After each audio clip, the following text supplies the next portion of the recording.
मिनशैतानिर्रजीम बिस्मिल्लाहिर्रहमानिर्रहीम।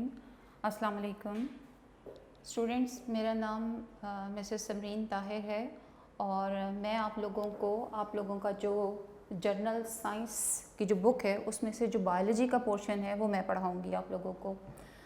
तो स्टार्ट करते हैं हम अपने फर्स्ट चैप्टर से, जो कि इंट्रोडक्शन टू साइंस है। इंट्रोडक्शन टू साइंस आज का जो आपका फर्स्ट लेक्चर है उसकी आउटकम्स क्या होंगी, उसकी आउटकम्स होंगी कि इस लेक्चर के बाद आप लोगों को पता होगा कि साइंस क्या है, डिफरेंट ब्रांचेस ऑफ साइंस क्या है, importance of biology, division of biology और ब्रांचेस ऑफ बायोलॉजी के बारे में आप लोग जो है वो डिफ़ाइन कर सकोगे, उसको एक्सप्लेन कर सकोगे आज के लेक्चर को सुनने के बाद। तो ये आप लोगों की लर्निंग आउटकम्स होंगी।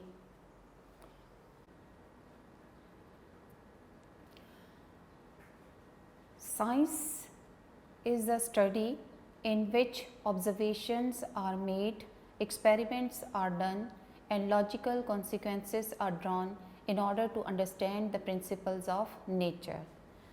साइंस आप लोगों के पास क्या चीज़ होती है कि इसमें आप लोग नेचर किस तरह से ऑपरेट हो रही है, कोई भी प्रोसेस किस तरह से हो रहा है उसको अंडरस्टैंड करने के लिए सबसे पहले ऑब्जर्वेशंस बनाते हो, उसके बाद फिर आप लोग एक्सपेरिमेंट कंडक्ट करते हो उसके ऊपर, और फिर जो आप लोगों के पास रिज़ल्ट आता है उसको आप साइंस कहते हैं।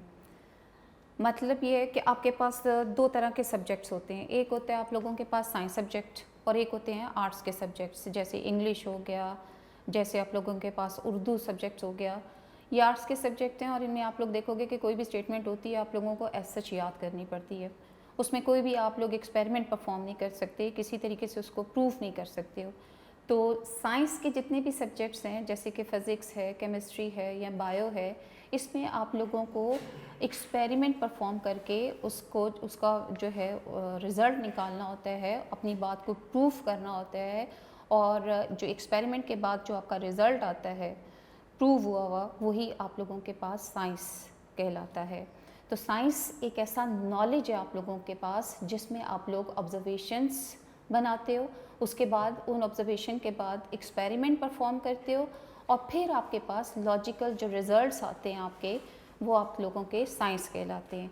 सो साइंस जो है it is a study in which observations are made, experiments are done in order to and logical consequences are drawn in order to understand the principles of nature. और ये सब कुछ क्यों कर रहे हैं हम साइंस, ताकि हमें पता चले हमारी जो नेचर है वो किस तरह से ऑपरेट हो रही है, उसके कौन से प्रिंसिपल्स, कौन से रूल्स है। In old time all scientific knowledge was under one head, that is science. When scientific knowledge increase many folds then it was divided into different branches like chemistry, physics and biology. सबसे पहले हमारे पास जो science थी वो सिर्फ एक ही subject था, जितनी भी इंफॉर्मेशन थी वो लाइफ के बारे में थी, एनर्जी के बारे में थी, केमिकल्स के बारे में थी, जो भी इंफॉर्मेशन थी वो हमने सारी की सारी जो है एक ही सब्जेक्ट दैट इज़ साइंस जो है उसमें इंक्लूड की हुई थी।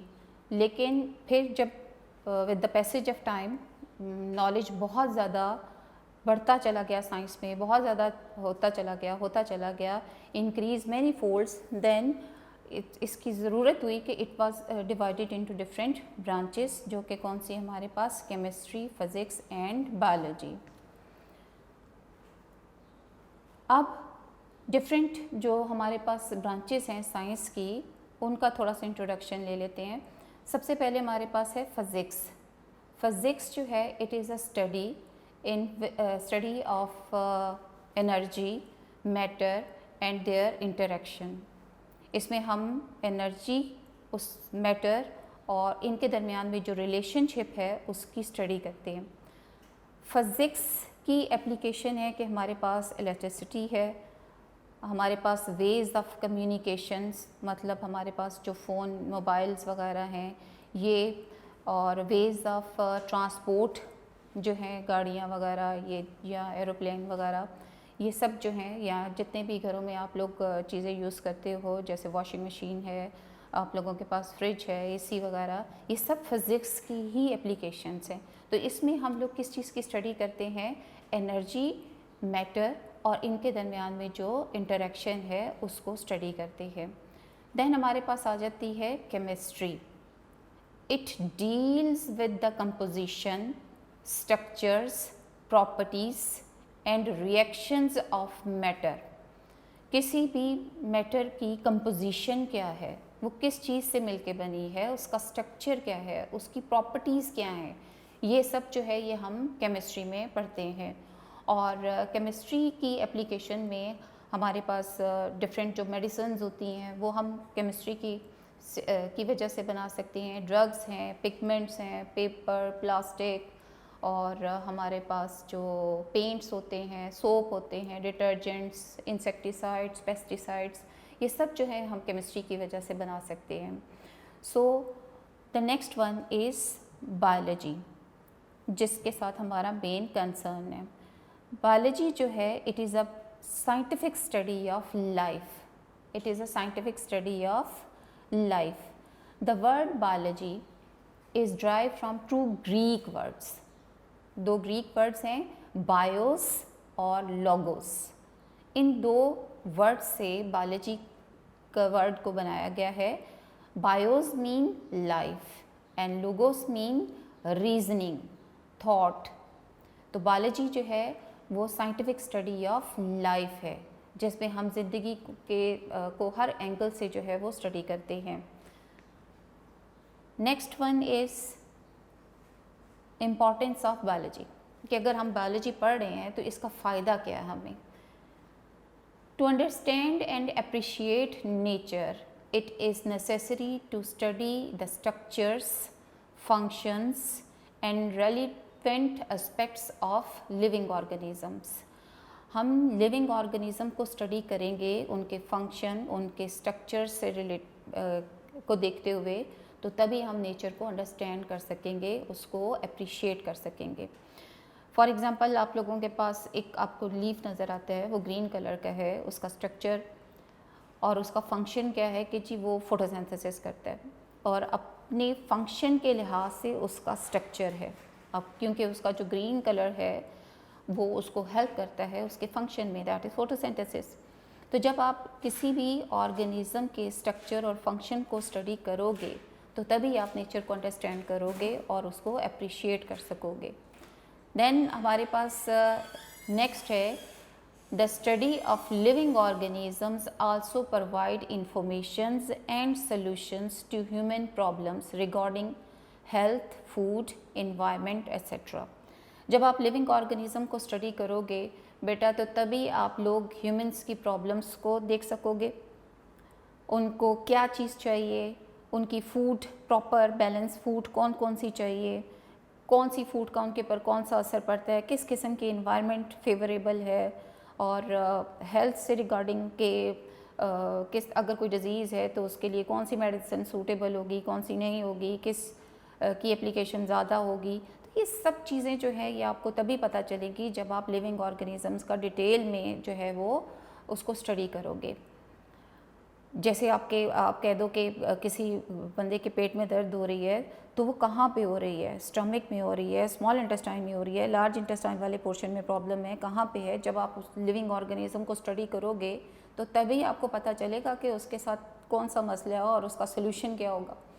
तो ये सब कुछ जो है ये हमारे पास एप्लीकेशन ऑफ बायोलॉजी है कि हम जो है वो लिविंग ऑर्गेनिजम्स की प्रॉब्लम्स को सॉल्व कर सकते हैं, ह्यूमंस की प्रॉब्लम्स को सॉल्व कर सकते हैं, और इस तरह से हम नेचर को अंडरस्टैंड भी कर सकते हैं और अप्रिशिएट भी कर सकते हैं। उसके बाद है जी हमारे पास division of biology. There are 3 major divisions of biology. एक है zoology, botany and the third one is microbiology. Zoology जो है it deals with the study of animals. Animals की जो स्टडी होती है उसको ज़ूलॉजी कहते हैं। Botany is the study of plants. Plants के बारे में जो स्टडी है वो क्या कहलाएगी, बॉटनी कहलाएगी। Microbiology it deal with the study of micro organisms like bacteria and viruses etcetera. Micro organisms क्या होते हैं? वो वाले ऑर्गेनिज़म्स जिनको आप आम नेकेड आई से नहीं देख सकते हो, जिनको देखने के लिए आपको माइक्रोस्कोप यूज़ करना पड़ता है। Those organisms are known as micro organisms. और माइक्रो ऑर्गेनिज़म्स की जब हम स्टडी करते हैं तो that branch is known as microbiology. Division आप लोगों के पास बेटा एक बड़ी कैटेगरी होती है और बायोलॉजी की 3 डिवीजन्स ही हैं। डिवीजन्स को फिर हम लोगों ने फर्दर डिवाइड कर दिया है इनटू डिफरेंट ब्रांचेस, और ब्रांचेस हमारे पास काफ़ी हैं। ब्रांचेस ऑफ बायोलॉजी में सबसे पहले आप लोग देखो तो हमारे पास है मॉर्फोलॉजी। मॉर्फोलॉजी, मॉर्फो का मतलब होता है फॉर्म, स्ट्रक्चर, उसकी लुक किस तरह की आप लोगों को नज़र आ रहा है वो। तो मॉर्फोलॉजी जो है it deals with the study of form and structures of living organisms. जब आप लिविंग ऑर्गेनिजम्स के स्ट्रक्चर्स को स्टडी करते हो, उसकी फॉर्म वगैरह को देखते हो, तो वो कहलाती है morphology. Anatomy it deals with the study of internal structures of living organisms. अगर आप लिविंग ऑर्गेनिजम्स के इंटरनल स्ट्रक्चर्स को स्टडी करते हो तो वो एनाटॉमी कहलाती है। इंटरनल स्ट्रक्चर्स, और यहाँ पे सिर्फ स्ट्रक्चर्स थे। Morphology is the study of structures और anatomy is the study of internal structures of living organisms. तो हम एनाटॉमी को इंटरनल मॉर्फोलॉजी भी कह सकते हैं। दोनों में स्ट्रक्चर्स को ही स्टडी कर रहे हैं ना हम, तो इसमें जो है ये एक्सटर्नल मॉर्फोलॉजी कहलाएगी, एक्सटर्नल स्ट्रक्चर्स की स्टडी कर रहे हैं। और एनाटॉमी जो है वो क्या है? स्टडी ऑफ इंटरनल स्ट्रक्चर्स, तो इसको क्या कहेंगे? इंटरनल मॉर्फोलॉजी या एनाटॉमी, एक ही बात है। देन थर्ड वन हमारे पास है cell biology. It deals with the study of structures, functions of cells and cell organelles. Cell का जो फंक्शन होता है, उसका जो स्ट्रक्चर है, वो सारा का सारा जो है वो हम सेल बायोलॉजी के अंदर स्टडी करते हैं। और सेल ऑर्गेनेलिस जो हैं, सेल ऑर्गेनेलिस क्या होते हैं? सेल के अंदर जितने भी पार्ट्स होते हैं जिनसे सेल मिलके बना हुआ होता है, जैसे न्यूक्लियस हो गया, साइटोप्लाज्म हो गया, माइटोकॉन्ड्रिया हो गया, राइबोसोम्स वगैरह हो गए, ये सब के सब जो हैं इनका स्ट्रक्चर, इनका जो फंक्शन है वो हम किस में स्टडी करेंगे? सेल बायोलॉजी में। और जो सेल डिवीजन है वो भी हम इसी ब्रांच के अंदर जो है वो स्टडी करेंगे कि सेल माइटोसिस करता है, मियोसिस करता है, कैसे। तो ये सारा प्रोसेस जो है सेल के बारे में जितनी भी स्टडी है, फंक्शंस, स्ट्रक्चर्स, डिवीजन्स वगैरह की, वो हम किस में करेंगे? सेल बायोलॉजी में। देन हमारे पास है फिजियोलॉजी। फिजियोलॉजी जो है it deals with the study of functions of different parts of living organisms. Living organisms के जो हमारे पास डिफरेंट पार्ट्स होते हैं वो क्या फंक्शन परफॉर्म करते हैं, वो हम फिजियोलॉजी में पढ़ते हैं। जैसे आप लोगों का हार्ट है, उसका पंपिंग एक्शन है, ब्लड सर्कुलेशन में उसका फंक्शन है। और जैसे आप लोगों के लंग्स हैं, तो लंग्स आप लोगों के रेस्पिरेशन में हेल्प कर रहे हैं। तो जब आप डिफरेंट पार्ट्स के फंक्शंस को स्टडी करते हो तो उसको कहते हैं फिजियोलॉजी। देन हमारे पास है genetics. Genetics it deals with the study of genes and their role in inheritance. अब जीन्स क्या चीज़ होती हैं?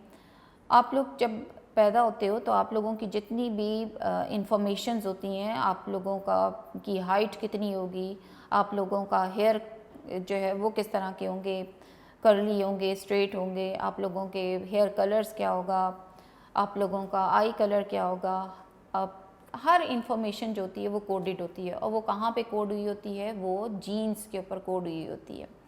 तो जीन्स जो हैं इनकी स्टडी करना, और यही वो जीन्स होते हैं जो कि नेक्स्ट जनरेशन में पेरेंट्स से करैक्टर्स जो हैं वो ट्रांसफ़र करते हैं।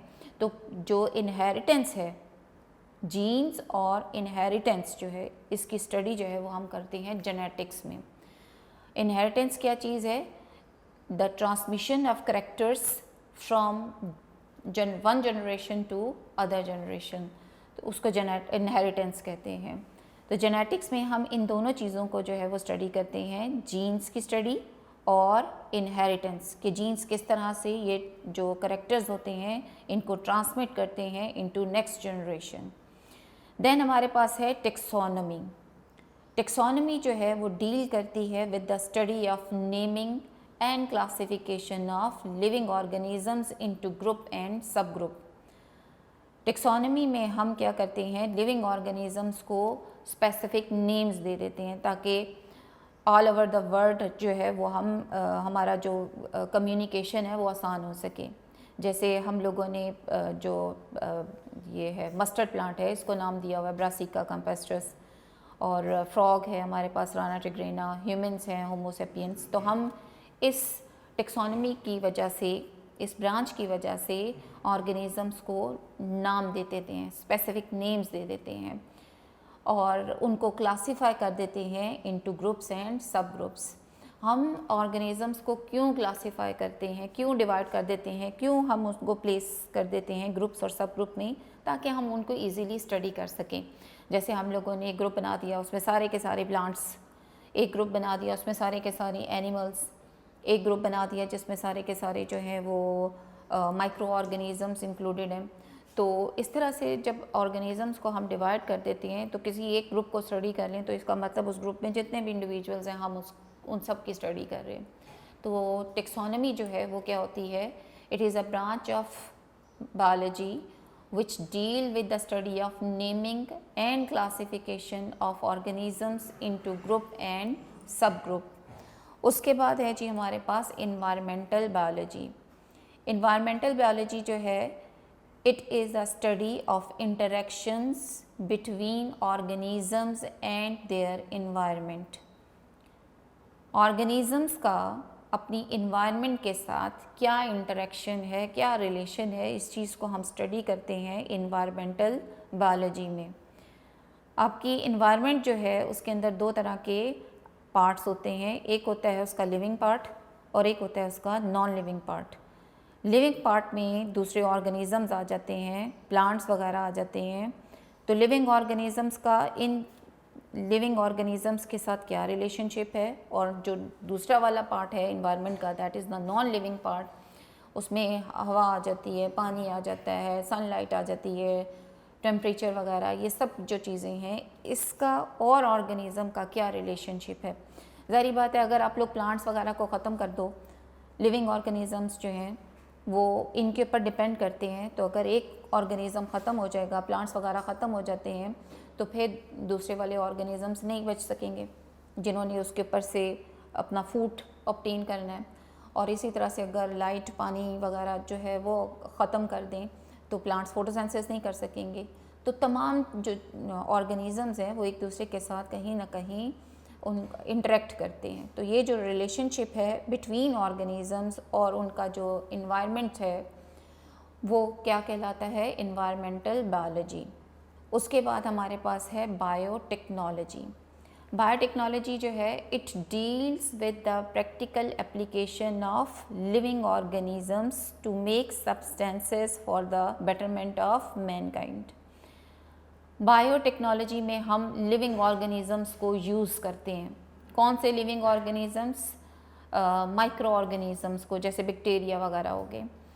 इनको यूज़ करके हम डिफरेंट प्रोडक्ट्स बनाते हैं, डिफरेंट सब्सटेंसेस बनाते हैं। और वो क्यों बनाते हैं हम? ताकि ह्यूमन बींग्स को उससे फ़ायदा हो सके। जैसे इंसुलिन है, ग्रोथ हार्मोन्स हैं, ये सब के सब जो हैं ये हम बायोटेक्नोलॉजी से जो है वो हासिल करते हैं। बैक्टीरिया वगैरह इसमें यूज़ होते हैं और एक माइक्रो ऑर्गेनिजम्स या एक लिविंग ऑर्गेनिज़म को इस्तेमाल करके हम क्या करते हैं, हम ऐसी प्रोडक्ट्स बनाते हैं जिनसे मैनकाइंड को फ़ायदा होता है। तो बेटा ये आप लोगों का आज का जो है वो लेक्चर था। उम्मीद है आप लोगों को जो है वो समझ में आया होगा। इसको एक दफ़ा फिर से मैं आप लोगों को सारा समराइज़ कर देती हूँ आप लोगों को कि आज आप लोगों ने क्या चीज़ पढ़ी है। सबसे पहले जो है वो आप लोगों ने साइंस की डेफिनेशन पढ़ी थी कि साइंस जो है वो क्या चीज़ होती है। साइंस एक ऐसा नॉलेज है जो कि आप लोग ऑब्जर्वेशंस और एक्सपेरिमेंट के बाद हासिल करते हो। हर वो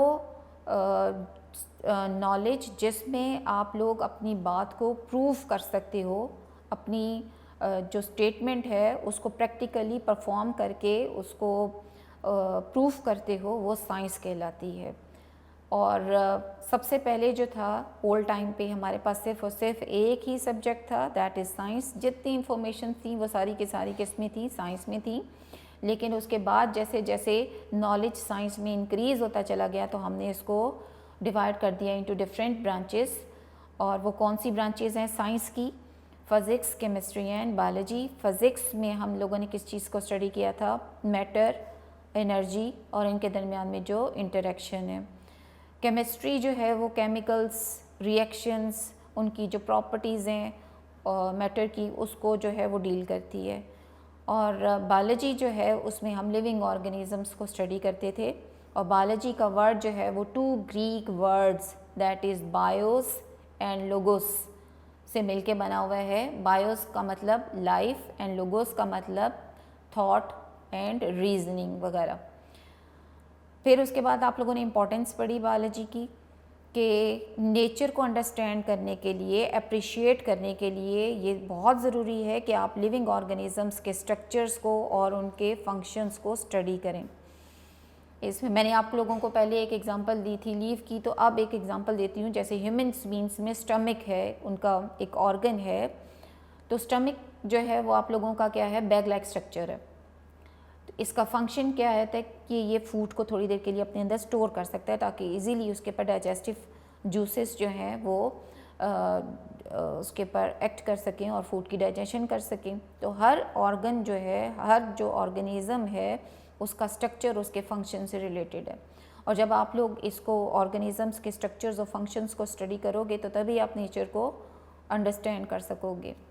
और दूसरा आप लोगों का क्या पॉइंट था कि जितने भी लिविंग ऑर्गेनिजम्स हैं, आप जब उनकी स्टडी करोगे तो तब आप लोगों को जो इन्फॉर्मेशंस मिलेंगी उनसे आप लोग सोल्यूशन ले सकते हो ह्यूमन्स प्रॉब्लम्स का regarding their health, food and environment. फिर आप लोगों ने पढ़ा डिवीजन और ब्रांचेस में डिफरेंस, कि डिवीजन जो है वो एक बड़ी कैटेगरी होती है, that was further divided into different branches. Biology की डिवीजन्स हमारे पास 3 थी, zoology, botany and microbiology. Zoology is the study of animals, botany is the study of plants, microbiology is the study of microorganisms। और फिर जो हमारे पास branches थी वो morphology थी, जिसमें हम किसी भी ऑर्गेनिज्म का एक्सटर्नल स्ट्रक्चर, फॉर्म वगैरह की स्टडी करते थे। एनाटॉमी को हम इंटरनल मॉर्फोलॉजी भी कहते हैं। एनाटॉमी में हम किसी भी ऑर्गेनिजम्स के इंटरनल स्ट्रक्चर्स को स्टडी करते हैं। सेल बायोलॉजी में हम लोगों ने सेल की स्टडी की, कंप्लीट स्टडी, जिसमें उसके स्ट्रक्चर्स, उसके फंक्शन और सेल के अंदर जितने ऑर्गेनेलिस थे, जितने सेल के पार्ट्स हैं, उनका भी स्ट्रक्चर और फंक्शन स्टडी किया था। सेल डिवीजन जो है वो भी सेल बायोलॉजी में स्टडी करते हैं। फिजियोलॉजी में आप लोग जितने भी फंक्शंस हैं cell, different parts of living organism के फंक्शंस को स्टडी करते हैं। डिफरेंट पार्ट्स के जो फंक्शंस हैं उनकी स्टडी जो है उसको फिजियोलॉजी कहते हैं। जेनेटिक्स में जीन्स की स्टडी और इनहेरिटेंस की स्टडी। इनहेरिटेंस क्या थी? Transmission of characters from one generation to other. Taxonomy में हमने क्या चीज़ पढ़ी थी कि naming and classification of organisms into group and sub group. उसके बाद हमारे पास इन्वायरमेंटल बायोलॉजी है। इन्वायरमेंटल बायोलॉजी में हम इंटरेक्शन पढ़ते हैं ऑर्गेनिजम्स का विद देयर इन्वायरमेंट। और इन्वायरमेंट में मैंने आपको बताया था दोनों तरह की चीज़ें हैं, लिविंग चीज़ें भी हैं और नॉन लिविंग पार्ट्स भी हैं इन्वायरमेंट के। बायोटेक्नोलॉजी क्या चीज़ थी कि it deal with the practical application of living organisms to make substances for the welfare of mankind. Use of micro organisms, micro organisms को यूज़ करके हमने प्रोडक्ट्स बनानी है जिनसे इंसानों को फ़ायदा हो। तो ये आज का हमारा टॉपिक था। उम्मीद है बेटा आप लोगों को समझ आया होगा। और अब आप लोग अपने यूनिक के नोट्स निकालें और उसमें से जो आज का आप लोगों का लेक्चर था उसके बाद आप लोगों का फर्स्ट जो चैप्टर है that is the introduction to science, उसके जो MCQ number 3rd, 4th, 5th, 6th, 11, 12, 13, 14, 16, 17 और 30th MCQ जो है वो आप लोग सॉल्व करोगे इस लेक्चर को सुनने के बाद। और उसके बाद जो आप लोगों के पास आपके शॉर्ट आंसर क्वेश्चन है फर्स्ट चैप्टर के, वो आप लोगों ने first, second, third, fourth, fifth और 14, 18 ये आप लोगों ने शॉर्ट आंसर क्वेश्चन याद करने हैं इस लेक्चर से। और उसके बाद जो आप लोगों का फर्स्ट लॉन्ग क्वेश्चन है चैप्टर नंबर 1 का, आप लोगों के यूनिक नोट्स में आप लोगों ने उसको लर्न करना है, जो कि है आप लोगों का explain different branches of biology. ये जो अभी आप लोगों ने 8 ब्रांचेस पढ़ी हैं बायोलॉजी की, वो तो जाते हुए बेटा मैं आप लोगों को ये कहूँगी कि जैसे आप लोगों को पता है आप लोगों की छुट्टियाँ चल रही हैं, आपके पास काफ़ी टाइम है, तो आप जो हैं वो अपना एक टाइम टेबल बना लो जिसके अकॉर्डिंग आप हर एक जो सब्जेक्ट है उसको टाइम दो और डेली बेसिस पे उसको लर्न करो, ताकि आखिर में आप लोगों के ऊपर बर्डन ना हो। और जैसे ही आप लोग वापस आओगे तो आप लोगों के टर्म्स वगैरह जो है वो स्टार्ट हो जाएंगे, तो उसके लिए आप प्रिपेयर रहो।